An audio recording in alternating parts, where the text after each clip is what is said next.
We have 57 people with COVID right now admitted, out of which nearly 17, 18 patients are on ventilator.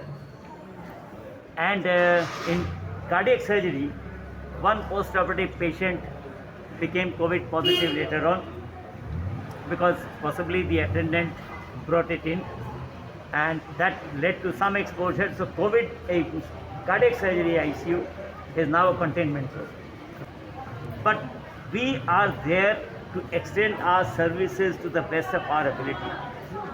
Most important thing when people get COVID is not whether this room has got quality furniture.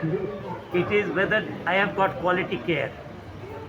So even if it's a VVIP, the person will be looking for the best quality medical care, whether the ventilator management is good, whether the infection control is good, whether the nutrition is good. So the strategies for COVID are most important. So there is the ICU, there is no special ICU. But we will always try to take care of people. We are already having 25 patients in our routine ICU, in the original ICU.